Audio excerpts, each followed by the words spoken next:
हाँ तो मेरे प्यारे विद्यार्थियों, कैसे हैं आप सब। उम्मीद कर रहे हैं अच्छे होंगे, स्वस्थ होंगे और एग्ज़ाम की तैयारी में व्यस्त होंगे। मैं ओम प्रकाश मिश्रा और आप देख रहे हैं अपन YouTube channel success study star. तो मेरे प्यारे विद्यार्थियों, आज जो मैं आप सबको पढ़ाने वाला हूँ फिजिक्स। क्या पढ़ाने वाला हूँ? फिजिक्स का लेसन पार्ट पहला है और प्रकाश का परावर्तन है।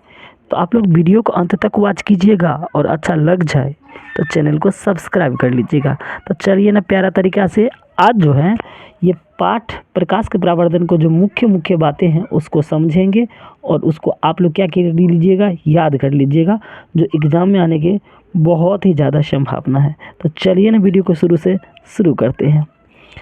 अब सबसे पहले वर्ड नाम है प्रकाश का परावर्तन। तो सबसे पहले प्रश्न उठता, प्रकाश किसे कहेंगे। देखिए, प्रकाश वह विद्युत चुंबकीय तरंग है जो स्वयं अदृश्यमान है। अदृश्यमान का मतलब जो दिखाई नहीं देगा, ठीक है। अदृश्यमान जबकि दूसरे वस्तु को दृश्यमान करता है, प्रकाश कहलाता है, ठीक है। प्रकाश का यही काम है जो आप देखिए। सबसे पहले आपको जो रहेगा, आपको कोई भी एक प्रकाश है, मान लीजिए यहाँ आप थोड़ा पिक्चर के माध्यम से समझिएगा। ये चले सूर्य मैंने बना लिया। अब देखिए सूर्य की किरण, मान लीजिए यहाँ पर में कोई वस्तु है, तो ये सूर्य की किरण का लाइट जो है वस्तु पर पड़ा और इससे रिफ्लेक्ट होकर हमारे आँखों तक पड़ता है। लेकिन आप लोगों को दिखता है जो मेरे आँखों ने देखा, नहीं, ये जो लाइट है, ये लाइट ने पहले वस्तु पर पड़ा और ये रिफ्लेक्ट होकर हमें आँखों तक पहुँचाता है। तो सबसे पहले आप लोगों ने जाना प्रकाश किसे कहते हैं, जो दूसरे वस्तु को क्या करता है, दृश्यमान करता है, ठीक है। अब सबसे पहला बात आता है प्रकाश की चाल। तो प्रकाश की चाल वो अलग होता है 3 गुने 10 के पावर 8 मीटर पर सेकेंड, जिसको हम 3 लाख मीटर पर सेकेंड भी कहते हैं। तो आप लोग याद रखिए प्रकाश की चाल कितना होता है, तो 3 गुने 10 के पावर 8 मीटर पर सेकेंड, नहीं तो 3 लाख किलोमीटर पर सेकेंड, ठीक है। चलिए अगला पॉइंट जो आता है किरण। किरण, अब देखिए किरण किससे कहेंगे, प्रकाश के गमन पथ की दिशा को किरण कहते हैं। अब प्रकाश जिधर गमन करेगा वही तो क्या कहलाएगा, किरण। अभी ना हम आपको बताएं ये क्या है, किरण है। तो फिर से देखिए, प्रकाश के गमन पथ की दिशा को किरण कहते हैं। बिल्कुल सही है सर। प्रकाश पुंज, अब किरणों के समूह को प्रकाश पुंज कहते हैं। फिर से मेरे साथ बोलिएगा, तो प्रकाश पुंज, सर जी, किरणों के समूह को प्रकाश पुंज कहते हैं। एक बार और बताइएगा, प्रकाश पुंज। तो किरणों के समूह को प्रकाश पुंज कहते हैं, ठीक है। उम्मीद कर रहे हैं याद हो गया होगा। अब देखिए ऑब्जेक्टिव में यदि आ गया प्रकाश पुंज कितने प्रकार के होते हैं, तो याद रखिएगा प्रकाश पुंज 3 प्रकार के होते हैं। कितने प्रकार के होते हैं, 3 प्रकार के होते हैं। पहला है समांतर प्रकाश पुंज, अभिसारी प्रकाश पुंज और अपसारी प्रकाश पुंज, ठीक है। अगला देखिएगा, तीनों का डिफिनीशन हम आगे देखेंगे। अगला स्टार पॉइंट है बोरे आत्मदीप्त पिंड, ठीक है। आत्मदीप्त पिंड किसे कहेंगे, वे पिंड जो स्वयं प्रकाश उत्सर्जित करते हैं। अब जो देखिए आत्मदीप्त पिंड, नाम है आत्मदीप्त, जो स्वयं से क्या करेगा, प्रकाश का क्या करेगा, उत्सर्जित करेगा, उसे क्या कहेंगे, आत्मदीप्त पिंड कहेंगे। जैसे एग्जाम्पल देखिए सूर्य, तारा, चंद्रमा भी हो जाएगा। तो आप बताइए सूर्य क्या है, सूर्य क्या खुद से तो प्रकाश को उत्सर्जित करता है, तो सूर्य क्या है, आत्मदीप्त पिंड है। तारा से भी रोशनी निकलती है, वो भी क्या है, उत्सर्जित करता है ना, तो वो भी क्या कहलाएगा, आत्मदीप्त पिंड कहलाएगा, ठीक है। इस एक दूसरा का भाई है अदीप्त पिंड। तो बस जस्ट इसका उल्टा है, वे पिंड जो स्वयं प्रकाश उत्सर्जित नहीं करता, ये प्रकाश इसमें उत्सर्जित करबे नहीं करेगा वस्तु, तो वो अदीप्त पिंड कहलाएगा। जैसे लकड़ी, बताइए आज तक सुने हैं लकड़ी से प्रकाश निकलता है, तो नहीं निकलता है। हम कहेंगे कॉपी भी क्या अदीप्त का है। हम कहेंगे ये कलम क्या है, आत्मदीप्त है कि अदीप्त है, तो आप कहेंगे अदीप्त, क्योंकि इससे प्रकाश उत्सर्जित नहीं होता। जिससे प्रकाश उत्सर्जित नहीं होगा वो अदीप्त कहलाएगा, ठीक है। तो चलिए आगे चलते हैं। अब है प्रकाशीय माध्यम। देखिए वह क्षेत्र जिससे होकर प्रकाश वस्तु से निकलकर हमारे आँखों तक पहुँचती है उसे हम प्रकाशीय माध्यम कहलाते हैं। जैसे हवा, पानी, कांच, ठीक है।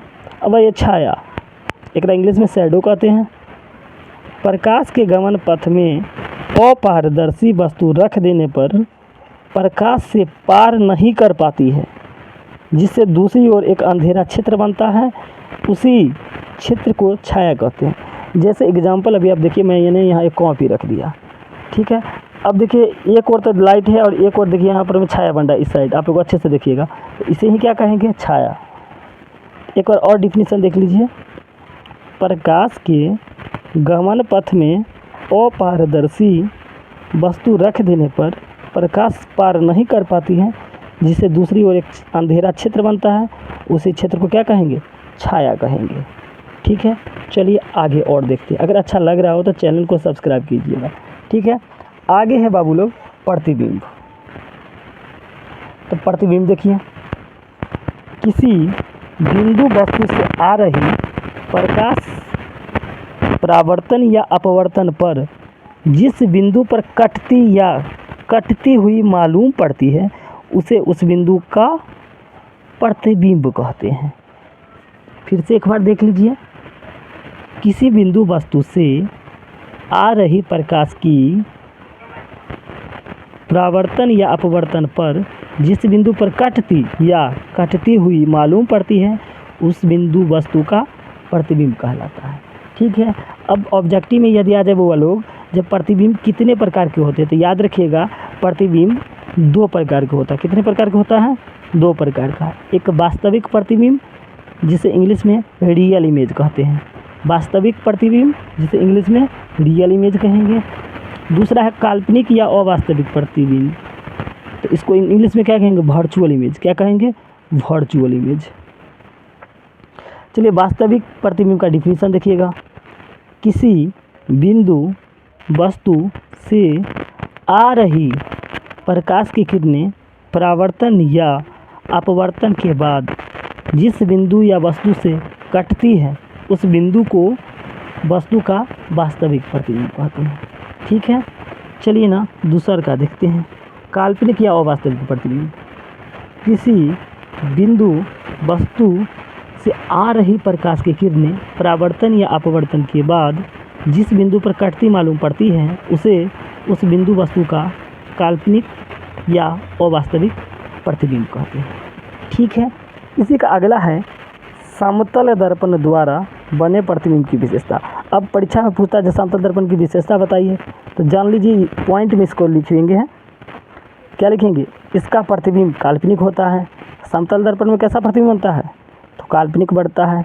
इसे पर्दा पर नहीं उतारा जाता है, इसे पर्दा के द्वारा समतल दर्पण को नहीं प्राप्त कर सकते हैं। यह सीधा होता है। समतल दर्पण कैसा होता है, तो सीधा होता है।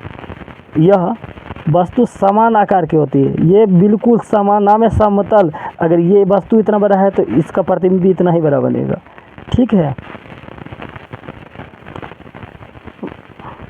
प्रतिबिंब समतल दर्पण के उतना ही पीछे होता है जितना वस्तु समतल दर्पण के सामने होती है। क्या कहें, जितना आगे होगा उतना ही पीछे होगा। ठीक है, तो अच्छा लग गया हो तो चैनल को सब्सक्राइब कर लीजिए। जल्द मिलते हैं अगला वीडियो में, अगला पार्ट का इंतज़ार कीजिए।